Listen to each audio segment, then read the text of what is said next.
आपका स्वागत है हमारे चैनल व्रत कथाएं में। आज हम बात करेंगे मार्गशीर्ष शुक्ल मोक्षदा एकादशी व्रत कथा के बारे में। युधिष्ठिर बोले, हे देव, मुझे बड़ा संदेह है। इस कारण संसार के हित के लिए मैं आपसे पूछता हूँ, मार्गशीर्ष शुक्ल पक्ष की एकादशी का क्या नाम है? उसकी क्या विधि है? उसकी विधि मुझसे कहिए। श्री कृष्ण बोले, हे राजन, तुम्हारा प्रश्न बहुत अच्छा है। मार्गशीर्ष कृष्ण पक्ष की जो उत्पन्ना नाम की एकादशी है, वह मूढ़ दैत्य को मारने के लिए मेरे शरीर से उत्पन्न हुई है, इसलिए मुझको बहुत प्रिय है। हे राजन, मैं तुम्हारे सामने चर अचर तीनों लोकों के हित के लिए उस एकादशी को कह चुका हूँ। अब मार्गशीर्ष शुक्ल एकादशी का वर्णन करूँगा। इसका नाम मोक्षदा एकादशी है। यह सब पापों को हरने वाली है। इसमें दामोदर भगवान की अच्छी तरह पूजा करें। तुलसी की मंजरी और धूप दीप से अच्छी तरह भगवान की आराधना करें। हे राजेंद्र, मैं पुराण की कथा कहता हूँ, उसको सुनो।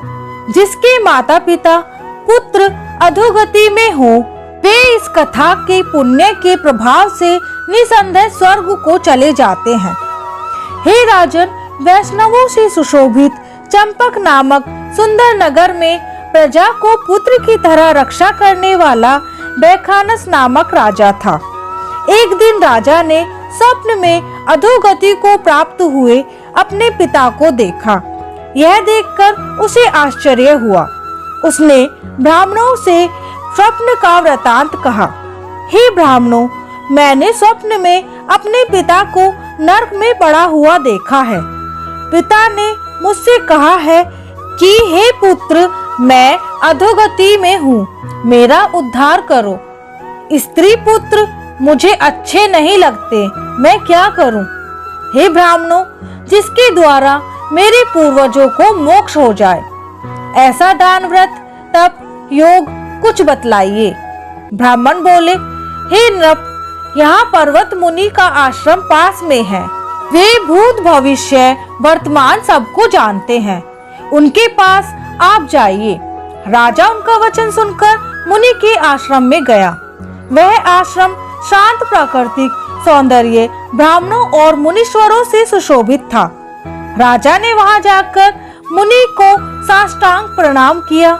मुनि ने राज्य के सातों अंगों की कुशल पूछी और कहा कि तुम्हारा राज्य निष्कंटक तो है।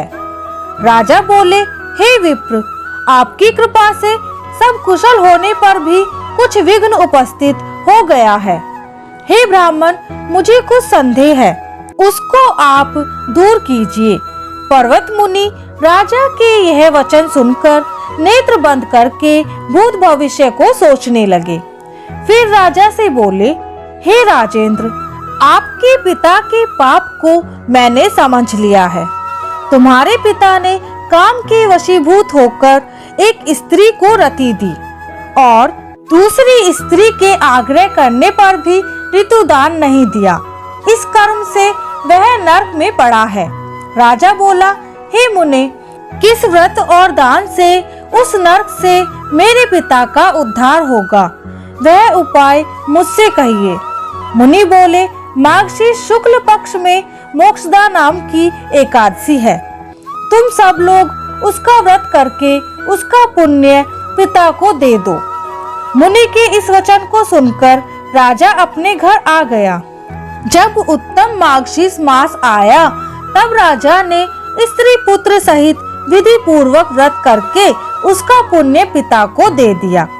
वैखानस का पिता स्वर्ग को गया और आकाश से स्पष्ट शब्दों में राजा से बोला, हे पुत्र, तेरा सदा कल्याण हो। यह कहकर वह स्वर्ग को चला गया। हे राजन, इस प्रकार जो इस मोक्षदा एकादशी का व्रत करता है, उसका पाप दूर होता है और उसको वाजपेय यज्ञ का फल मिलता है। इस दिन तुलसी की मंजरी व धूपादि से दामोदर भगवान की पूजा की जाती है। तो साथियों, आशा करती हूँ कि आपको हमारी वीडियो पसंद आई होगी। इसी तरह की वीडियो देखने के लिए और हमारे साथ जुड़ने के लिए हमारे चैनल को सब्सक्राइब करना ना भूलें और हमारी वीडियो को लाइक करें और ज़्यादा से ज़्यादा शेयर करें।